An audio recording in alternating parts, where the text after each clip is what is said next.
Merhaba arkadaşlar, kanalıma hoş geldiniz. Şimdi sizinle beraber bu güzel şapkamızı öreceğiz. Tam da yaz gelirken ihtiyacımız olan bir şapka. Örmek isterseniz eğer, lütfen kanalıma abone olup beğeni yorum yapmayı unutmayın. Beni Instagram'da, Pinterest'te, Facebook'ta, TikTok'ta hepsinde takip ederseniz, beğeniler, yorumlar yaparsanız çok memnun olurum. Hepsinde Funda'dan El İşleri sayfalarımın, kanallarımın ismi. Lütfen YouTube kanalıma da abone olunuz. Ücretsiz videolarımı izlemek için. Evet, bu şekilde saçaklarla ve çiçek koydum ama bu çiçeği isterseniz siz koymayabilirsiniz. Videonun sonunda takılıp çıkarılabilir bir çiçek olduğunu anlattım zaten. Çok güzel bir şapkamız oldu.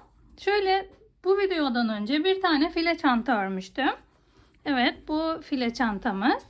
Ve ikisinin beraber çok güzel kombin olacağını düşündüm. Siz de şapkasını anlatmamı istemiştiniz. Yani çantaya uygun şapka tarifi vermemi istemiştiniz. Benim için bu model güzel oldu ama siz hepsini file olarak da örebilirsiniz. Tamamen size kalmış tasarlaması. Evet, bu çantamızın videosu da bir önceki videomuzda var.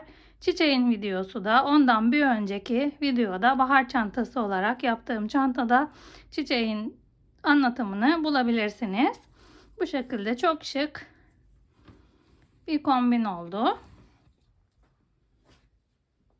Şimdi şapkamızı örmeye başlayalım. Şapkanın tepesinin de, yanlarının da, kenarının da her yerinin ölçüsü videonun sonunda ve videonun içinde var.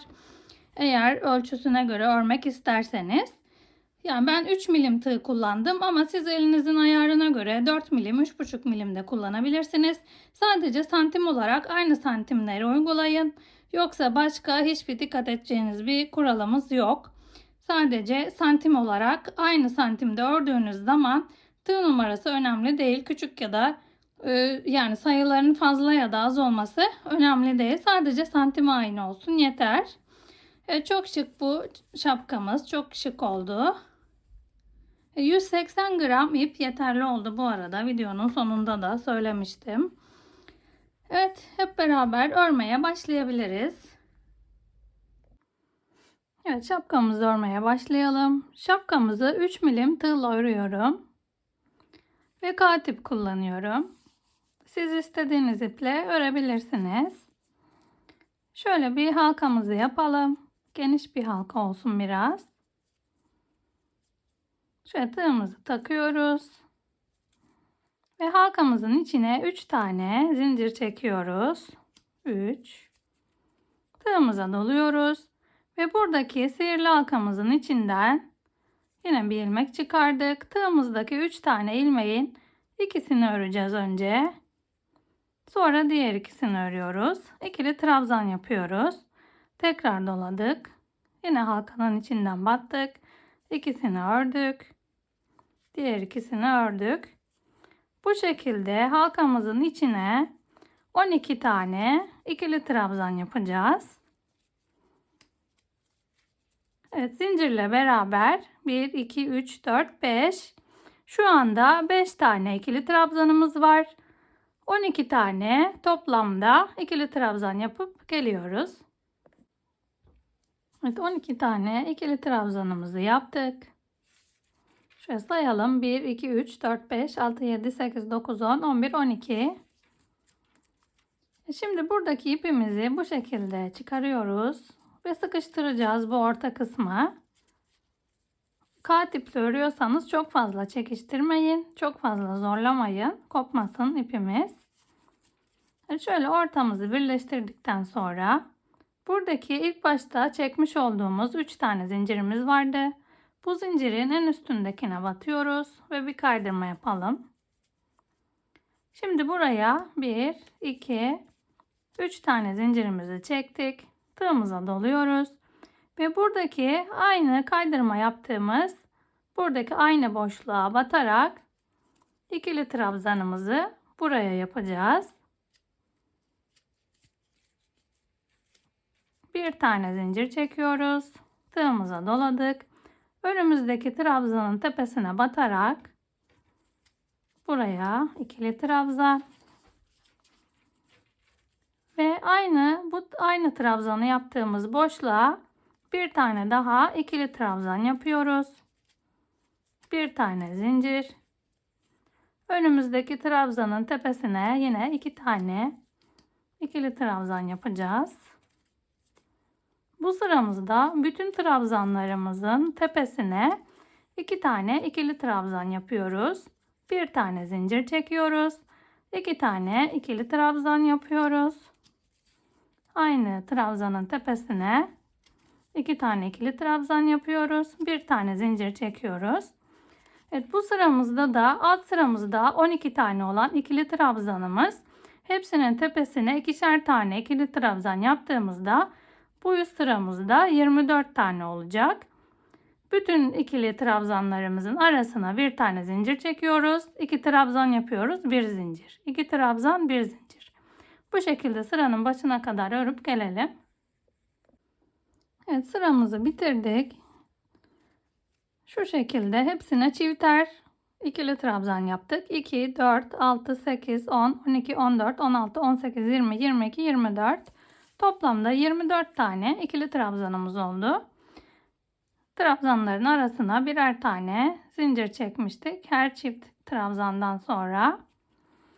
Şimdi en sonunda yine 2 tane trabzan yaptıktan sonra bir tane zincir çekiyoruz. Ve buradaki 3 tane yapmış olduğumuz zincirin üçüncüsüne batarak bir kaydırma yapıyoruz. Önümüzdeki trabzanın tepesine de bir kaydırma yapıyoruz. Ve buradaki zincir boşluğuna da bir tane kaydırmamızı yaparak sıranın başlangıcına çıkmış oluyoruz. Sıramızı bitirdik. Bir üst sıraya çıkacağız. 1, 2, 3 tane zincirimizi çektik. Ve buradaki aynı zincir boşluğuna yine batıyoruz. İkili trabzan. Ve aynı boşluğa bir tane daha ikili trabzan yapıyoruz.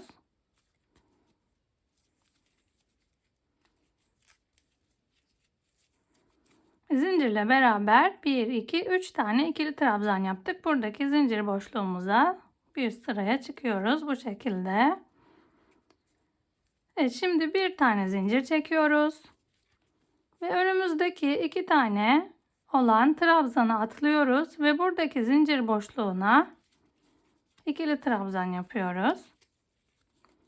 Aynı boşluğa bir tane daha ikili trabzan ve aynı boşluğa bir tane daha ikili trabzanımızı yaptık. 3 tane ikili trabzan yapıyoruz. Bütün zincir boşluklarına bir tane zincir çekiyoruz. Ve zincir boşluğuna yine 3 tane ikili trabzanımızı yapalım.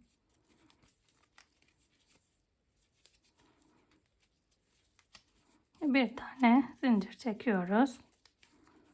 Evet, bu şekilde sıramızı dolaşalım. Her zincir boşluğuna 3'er tane ikili trabzan yapıyoruz. Aralarında bir tane zincir çekerek trabzanlarımızı yapıp gelelim. Evet, trabzanlarımızı yaptık. İkili trabzanlarımızı üçerli gruplar halinde ördük. Aralarında bir tane zincir çekerek 1, 2, 3, 4, 5, 6, 7, 8, 9, 10, 11, 12 tane trabzan grubumuz oldu. Yine burada bir tane zincir çekiyoruz ve buradaki zincirin en üstüne batarak kaydırma yapıyoruz. 1, 2, 3 tane kaydırmamızı yaptık ve buradaki zincir boşluğuna da bir kaydırma. 4 tane kaydırmamızı yaptık. 1, 2, 3 tane zincirimizi çekiyoruz. Şimdi bu sıramızda arttırma yapacağım. Bu bir trabzan sayılıyor. Bir trabzan, aynı boşluğa bir tane daha ikili trabzan, 2 tane ikili trabzanımız oldu. Bir zincir ve aynı boşluğa bir tane ikili trabzan, aynı boşluğa bir tane daha ikili trabzan yapıyoruz. Yani 2 tane ikili trabzan, bir zincir, 2 tane ikili trabzan yaptık. Aynı zincir boşluğuna bir tane zincir çekiyoruz. Önümüzdeki zincir boşluğuna yine 3 tane ikili trabzan yapıyoruz. 1, aynı boşluğa 2, aynı boşluğa 3 tane ikili trabzanımızı yaptık. Bir tane zincir çekiyoruz. Önümüzdeki boşluğa yine buradaki gibi arttırma yapacağız.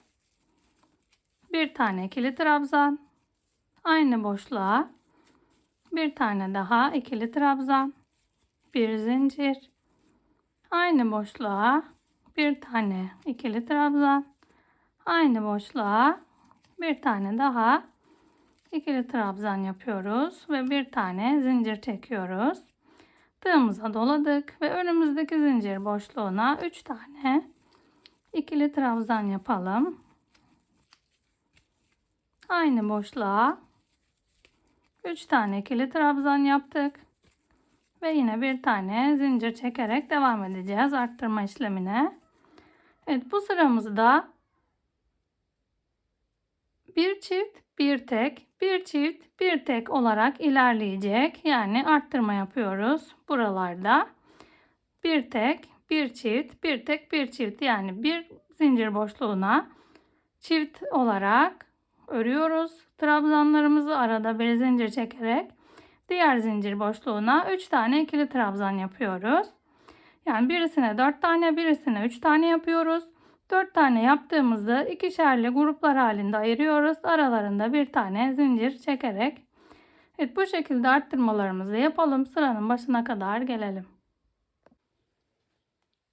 Evet, sıramızı bitirdik. Bir çift, bir tek, bir çift, bir tek örerek arttırma işlemimizi bitirmiş olduk. Şimdi bir tane zincir çekiyoruz ve yine zincirin tepesinden kaydırmamızı yapalım. Trabzanın tepesine de yine kaydırma. Buradaki zincir boşluğuna da bir tane kaydırma yaparak bir sıraya çıkıyoruz. 1, 2, 3 tane zincir çekiyoruz. Ve buradaki zincir boşluğuna 2 tane daha ikili trabzan yapalım. Aynı boşluğa bir tane daha. Evet, zincirle beraber 1, 2, 3 tane ikili trabzanımızı yaptık. Bir tane zincir çektik. Ve önümüzdeki zincir boşluğuna yine 3 tane ikili trabzan. 1, 2,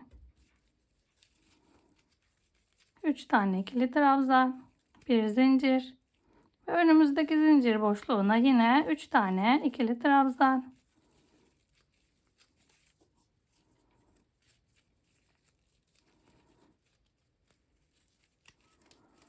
Bir tane zincir çekiyoruz. Ve buradaki arttırma yaptığımız yerdeki zincir boşluğuna da 3 tane ikili trabzan yapalım.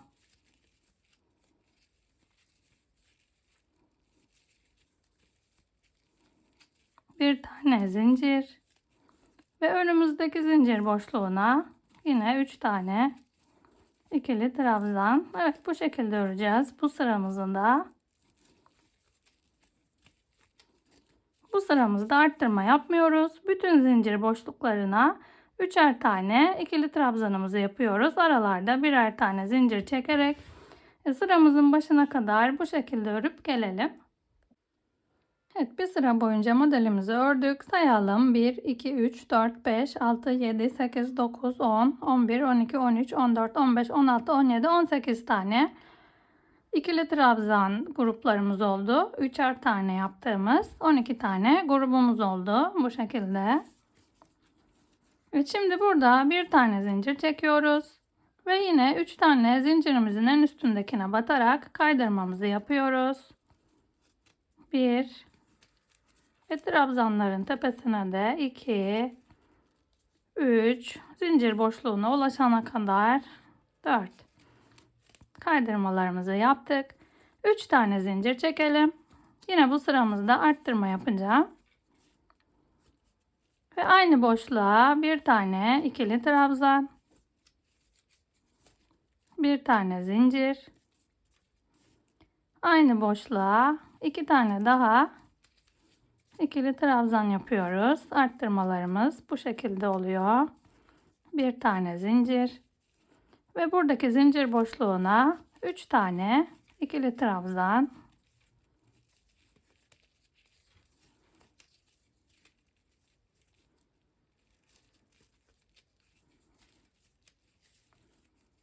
Bir tane zincir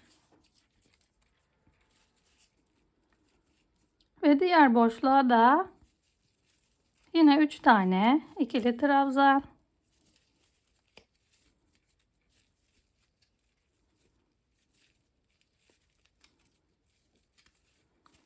Bir tane zincir. Evet, bu sıramızda da bir çift, iki tek, bir çift, iki tek olarak ilerleyecek. Şimdi bu boşluğumuzda arttırma yapıyoruz. 2 tane ikili trabzan yaptık. Bir tane zincir ve aynı boşluğa 2 tane daha ikili trabzan yaparak arttırmamızı yapıyoruz bu şekilde. Bir tane zincir ve yine 3 tane ikili trabzanla devam ediyoruz.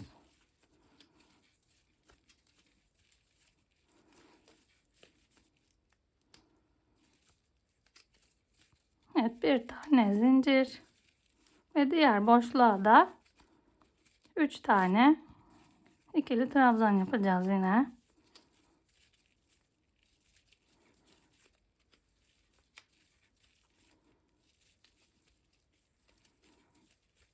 Bir tane zincir her arada olduğu gibi. Evet, bu sıramız da bu şekilde ilerliyor. Bir çift, iki tek, bir çift, iki tek, bir çift, iki tek olacak şekilde modelimizi örüp gelelim.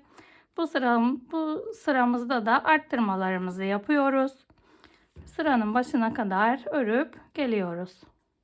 Evet, bir sıra boyunca modelimizi örüp geldik. Burada da bir çift, iki tek, bir çift, iki tek olacak şekilde arttırmamızı yaptık. Ve şimdi bir tane zincir çekiyoruz. Ve önümüzdeki zincirin tepesine batarak bir kaydırma yapıyoruz. Ve trabzanın tepesine batarak bir kaydırma yapıyoruz. Yine zincir boşluğuna da bir kaydırma yapıyoruz. 1, 2, 3 tane zincirimizi çektik.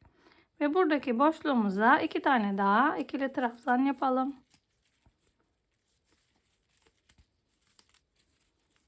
Ve yine 3 tane ikili trabzanımız var. Bir zincir. Önümüzdeki zincir boşluğuna 3 tane ikili trabzan. Bu sırada arttırmamız yok. Yine aynı şekilde öreceğiz. 3 tane ikili trabzan yapacağız. Boşluklara bir zincir çekeceğiz. 3 tane ikili trabzan yapacağız bu sıramızda.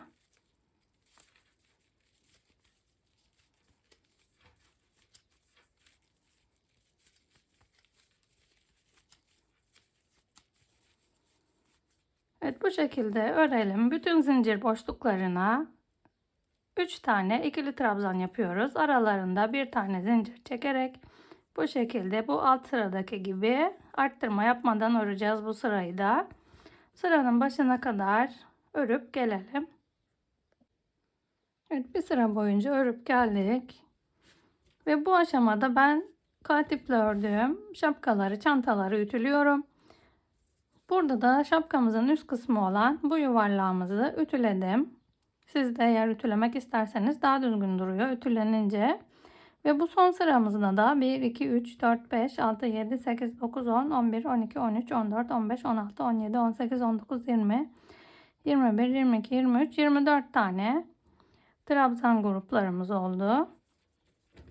Şöyle santim olarak da ölçelim. 18 santim olana kadar örüp geldik. Şöyle düzlerinden ölçtüğümüz zaman 18 santime ulaşana kadar. Sizinkisi 17, 17,5, 18, 18,5 da olabilir. Daha küçük örmek isterseniz bu sırayı örmeyebilirsiniz. Alt sıradaki arttırmayı da yapmayabilirsiniz. Bu orta kısmını örebilirsiniz. Eğer çocuk şapkası örecekseniz. Şöyle santim olarak da onu da ölçtüğüm zaman 13 santime ulaştığında çocuklar için 5-6 yaşındaki çocuklar için uygun olur. Şimdi bir tane zincir çekiyorum. Ve buradaki zincirin tepesinden batarak kaydırmamızı yaptık. Yine kaydırmayla buradaki boşluğa kadar ilerleyelim.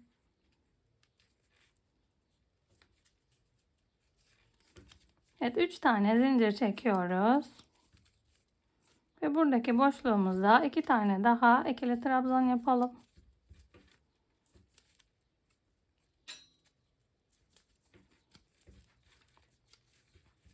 Bir tane zincir çekiyoruz yine.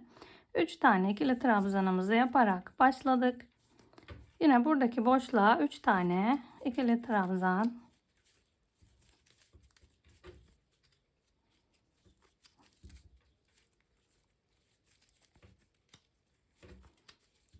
Bir tane zincir ve 3 tane ikili trabzan.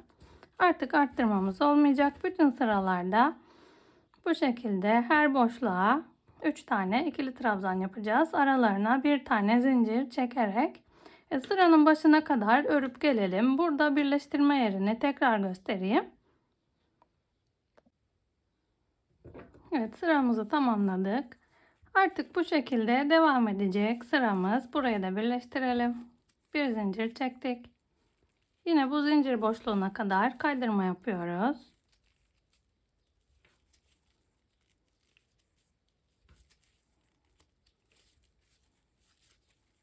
Üç tane zincir ve aynı boşluğa 2 tane ikili trabzan. Yine zincirle beraber toplamda 3 tane ikili trabzanımız oldu. Bir tane zincir ve bütün boşluklara aynı modeli uygulayacağız. Şöyle tekrar sayalım kaç tane olduğunu. Bir tane zincir çekiyoruz. Şurada sayalım tekrar. 1, 2, 3, 4, 5, 6, 7, 8, 9, 10, 11, 12, 13, 14, 15, 16, 17, 18, 19, 20, 21, 22, 23, 24. Bu 24 tane trabzanlarımızı, gruplarımızı şapkamızın buradaki uzunluğu ne kadar olsun istiyorsanız o boya ulaşana kadar, yani kulağınızın hizasına gelene kadar aynı şekilde döne döne öreceğiz. Hiçbir şekilde arttırma yapmayacağız. İstediğiniz uzunluğa gelene kadar örüp gelin siz de. Ama burada aşağı inmeden önce bu ucumuzu burada kaybedelim.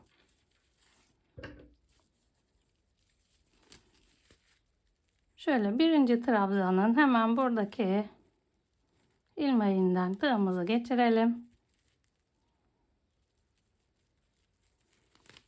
Ve bu şekilde bir kez düğüm atalım burada.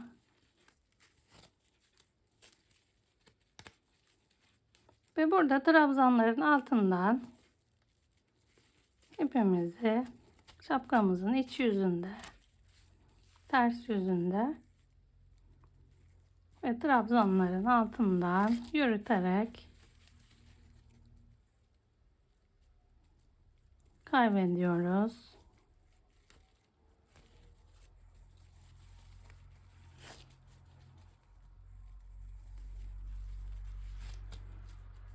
Şöyle çok uzun bu ucumuz, biraz keselim.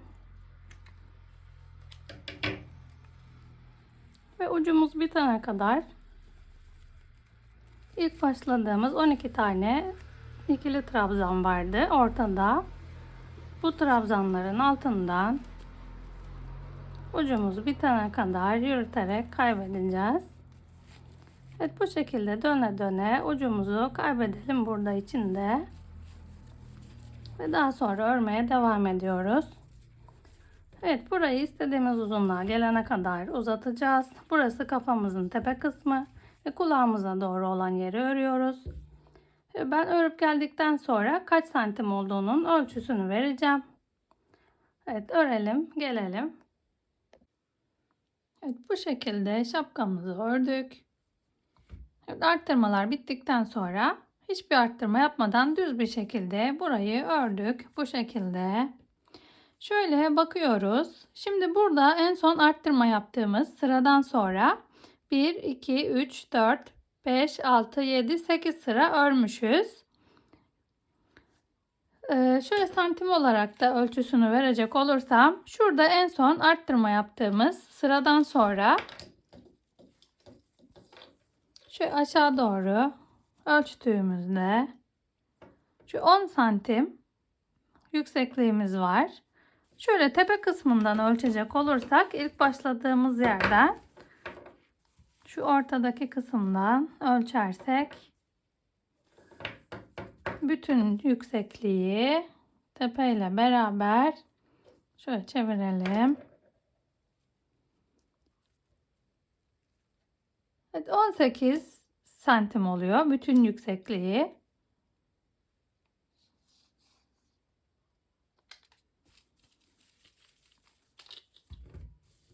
Şu tepe kısmını zaten ölçmüştük. Bu yuvarlak kısımdan aşağı doğru 18 santim öreceğiz. Arttırma yaptığımız yerden sonra 10 santim ördük. Şimdi ön kısmına geçelim. Siper kısmına geçiyoruz. Evet, bir tane zinciri çektikten sonra yine buradaki 3 tane çekmiş olduğumuz zincirin üstündekine batarak bir tane kaydırmamızı yapalım. 1, 2, 3 tane zincirimizi çekiyoruz. Ve şimdi önümüzdeki trabzanın tepesine batıyoruz. Ve ikili trabzan yapıyoruz. Diğer trabzanın tepesine de ikili trabzan. Zinciri de saydığımız zaman 1, 2, 3 tane ikili trabzan yaptık. Şimdi buradaki zincir boşluğuna 2 tane ikili trabzan yapacağım. 1. Aynı boşluğa bir tane daha yapıyorum. 2. Bu siper kısmını arttırarak başlıyoruz. Birinci sıramızda. Tekrar önümüzdeki 3 tane ikili trabzanın üstüne 3 tane ikili trabzan yapalım. 1, 2, 3. Şimdi buradaki zincir boşluğuna 2 tane ikili trabzan yaparak arttırmış oluyoruz. Aynı boşluğa bir tane daha 2 tane ikili trabzanımızı yaptık. Yine 3 tane ikili trabzan. Buradaki zincir boşluğuna 2 tane ikili trabzan yapacağız. Yani 3 ör, bir arttır, 3 ör, bir arttır, 3 ör, bir arttır olacak şekilde devam edeceğiz bu sıramızı sıranın başına kadar. Evet, arttırmamızı yapıp gelelim. Evet, bir sıra boyunca ikili trabzanlarımızı yaptık. Zincir boşluklarına 2 tane ikili trabzan yaptık. Buradaki 3 tane trabzanın üstüne de 3 tane trabzan yaptık. Ve bu şekilde bütün sıramızı ördüğümüzde toplamda 120 tane ikili trabzanımız oldu. Şimdi bir sıra sık iğne öreceğim. Yine sıranın başına geldik. Buradaki zincir boşluğuna da 2 tane ikili trabzanımızı yapmıştık. Evet, burada ilk başta yapmış olduğumuz 3 tane zincirin yine üçüncüsüne batarak kaydırmamızı yapalım. Bir tane zincir çektik. Ve aynı boşluğa bir tane sık iğne yapıyoruz. İlmeğimizi çıkardık. İkisini bir ördük. Bir sırada sık iğne yapacağız bu sıramızda. Evet, bu trabzanın tepesine bir sık iğne.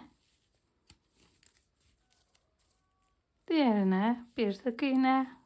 Bütün ikili trabzanların tepesine sık iğne yapıyoruz. Birer tane.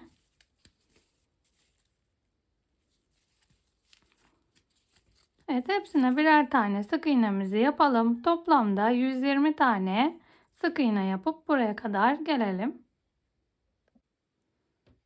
Evet, bir sıra boyunca sık iğnemizi yaptık. Yine 120 tane sık iğnemiz oldu. Birinci yaptığımız sık iğneye batarak kaydırma yapalım. Ve şimdi 3 tane zincir çekiyoruz. 1, 2, 3. Ve bütün sık iğnelerin tepesine bu sıramızda da ikili trabzan yapacağız. Hepsine birer tane ikili trabzan yapıyoruz.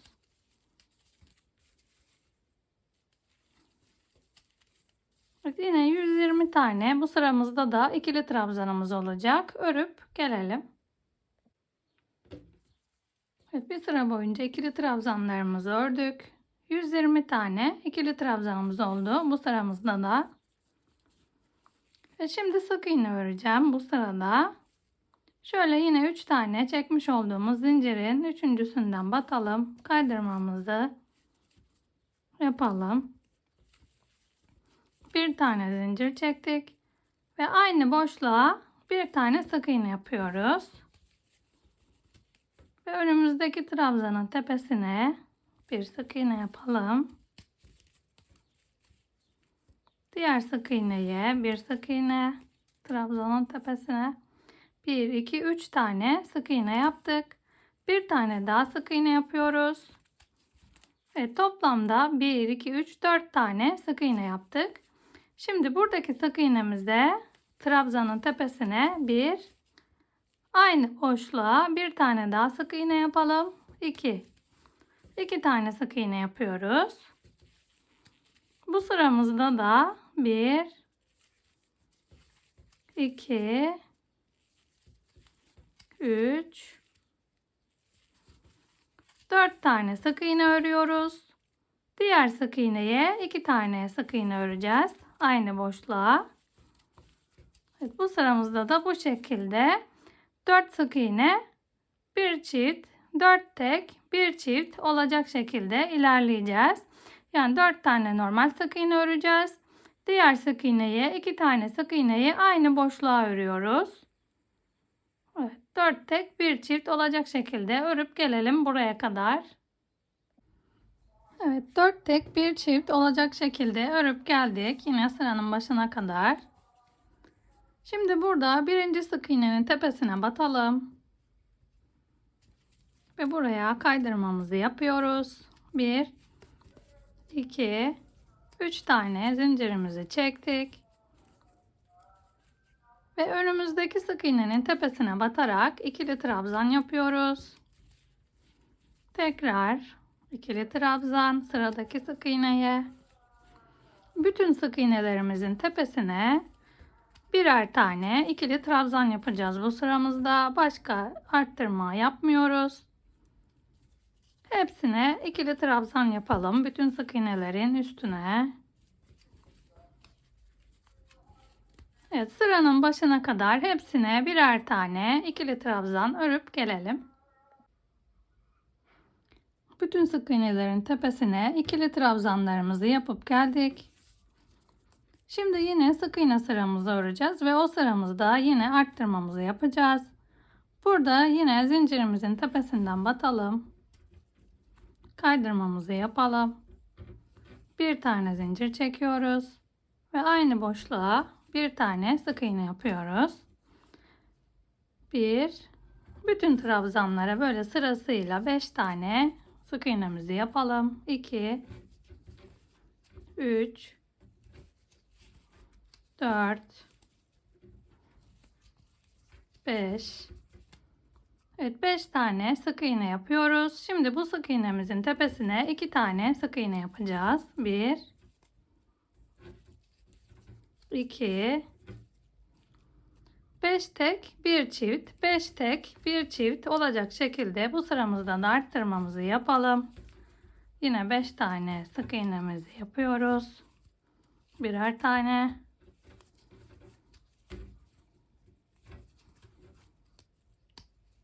Beş tane sık iğnemizi yaptık. Şimdi önümüzdeki sık iğneye 2 tane sık iğne yapıyoruz. Bu sıramızda da arttırmamızı yapalım. 5 tek, bir çift, 5 tek, bir çift olacak şekilde hepsini örüyoruz. Buraya kadar örüp gelelim.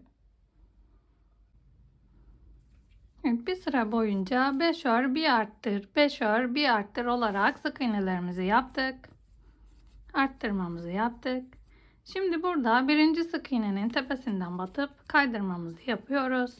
bir tane zincir çekiyoruz ve aynı boşluğa bir tane de sık iğne yapıyoruz. Evet, bu sıramızda hiçbir şekilde eksiltme ya da arttırma yapmıyoruz. Bütün sık iğnelerin tepesine bir sıra boyunca sık iğne öreceğim sadece. Şimdi bu şekilde ördüğümde şöyle kaç santimmiş onun ölçüsünü de vereyim. Kaç sıra boyunca siper kısmını örmüşüz. Şu trabzan sırasından ölçüyorum. Evet, şu anda bu yaptığım sırayla beraber 6,5 santim, 6,5-7'ye yakın uzunluğu oldu siper kısmının. Benim için bu ölçü yeterli.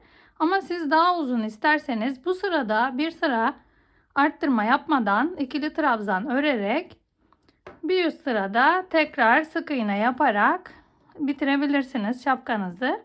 O zaman 8 santim 9 santime ulaşacaktır buranın uzunluğu. Ama daha kısa isterseniz buradaki sık iğnelerde yaptığımız arttırma sırasından sonra bitirebilirsiniz. Siz ne kadar uzun olmasını istiyorsanız o kadar kısaltıp uzaltabilirsiniz şapkanızı. Benim için bu santim yeterli. 6,5-7 santim uygundur benim için. Ve şimdi bir sıra boyunca sık iğne yapıyorum hepsine. Arttırma yapmıyorum. Evet, bu şekilde bir sıra boyunca hepsine sık iğnelerimizi yapıp gelelim. Evet, bir sıra boyunca hepsine birer tane sık iğnemizi yaptık. Şimdi sonuncu sıramızı da beraber örelim. Burada yine birinci sık iğnenin tepesinden batıyoruz. Kaydırmamızı yapıyoruz. Buraya bir tane zincir çekelim. Şimdi geriye doğru sık iğneler yapacağım. Şu şekilde biraz bollaştıralım. Çok değil, çok hafif. Ve bir tane gerideki sık iğneye batalım. İpimizi dolayıp çıkarıyoruz. Ve tığımızdaki 2 tane ilmeği örüyoruz. Biraz bollaştırdık. Önümüzdeki sık iğneye battık. İlmeğimizi çıkardık. İkisini bir ördük. Hepsine birer tane, bütün sık iğnelerin tepesine birer tane bu şekilde geriye doğru sık iğneler yapacağız bu sıramızda. Şapkamızın kenarı daha sert, daha sağlam, daha düzgün dursun diye. Eğer siz zorlanırsanız bunu yapmakta bütün sık iğnelerin tepesine kaydırma yaparak da bitirebilirsiniz. Ya da farklı bir şekilde de bitirebilirsiniz. Sizin farklı örmek istediğiniz şekilde. Bu şekilde bütün sık iğnelerimize birer tane geriye doğru sık iğne yapıp sıranın başına kadar geliyoruz. Evet, son sıramızı da yaptık. Geriye doğru sık iğnelerimizi örerek ilk başa kadar geldik. Ve ben bitirdikten sonra ütüledim bu kenarlarını. Siz de ütülerseniz böyle daha düzgün durar. Şimdi ipimizi kesiyoruz.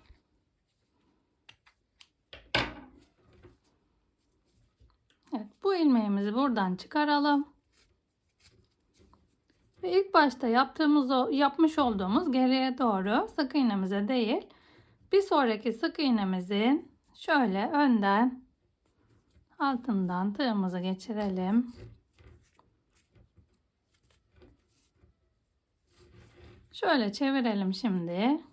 Ve burada en son yapmış olduğumuz geriye doğru yaptığımız sık iğnenin şöyle iki kanadından tutturup ipimizi bir de buradan geçirelim. Şöyle düzgün bir görüntümüz oluşsun burada. İyice sıkıştıralım. Ve burada ipimizi bir kez düğümlüyoruz. Ve ucumuzu buradaki en son yaptığımız sık iğnelerin içinden altından geçirerek gizliyoruz.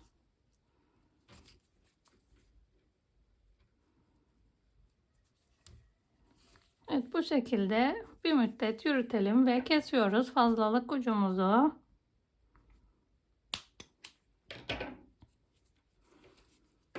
Evet, şapkamızın örülüşü bu kadardı.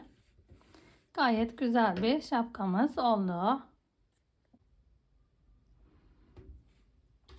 Evet, şu siperimiz kaç santim olmuş? Bittikten sonra şöyle onu bir ölçelim.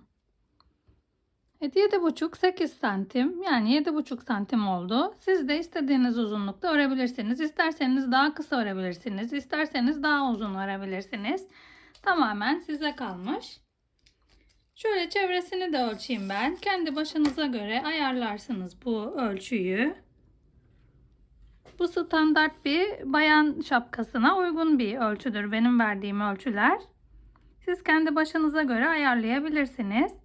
Evet, 53 santim şapkanın yuvarlak kısmının genişliği, başımızın genişliği.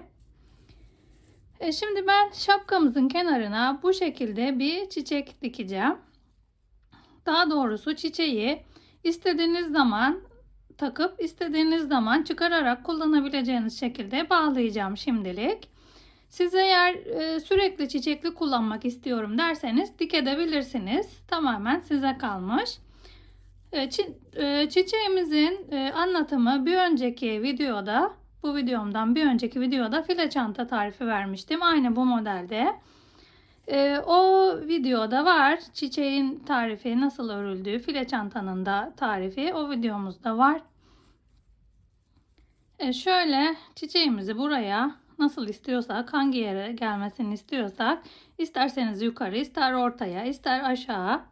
Ben şöyle trabzanları başladığımız sıraya değecek şekilde ayarlıyorum. Ve şöyle buraya 2 kat ip yaptım ve bir düğüm attım. Buradaki ortadaki trabzanlara tutturdum bu 2 kat yaptığım ipi ve burada bir düğümle bağladım. Şimdi de şapkamıza bağlayacağız. 1, 2, 3, 4. Dördüncü sıraya dek gelen trabzanlarımızdan şöyle göstereyim nasıl size daha iyi görünecekse.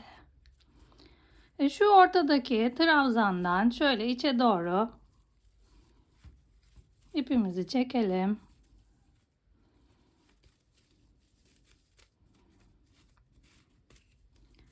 Ve bu trabzanların diğer tarafından şöyle diğer ucunu da çekiyoruz. 2 kat yaptığımız şu içe doğru çekelim.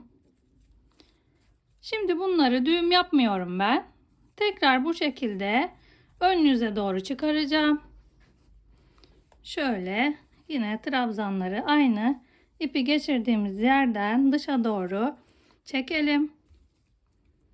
Diğer kenarı da aynı şekilde yine buradan içe doğru çekiyoruz. Çiçeğin olduğu tarafa doğru. Evet, şu şekilde iplerimizi önde düğümleyeceğim şimdi. Şöyle ayarlayalım. Saçaklarımız alta gelecek şekilde. Eğer isterseniz siz saçak koymayabilirsiniz. Tamamen size kalmış. Tasarlaması istediğiniz gibi kullanabilirsiniz. İsterseniz çiçek koymayabilirsiniz. Şöyle çiçeğimizin altından şuradan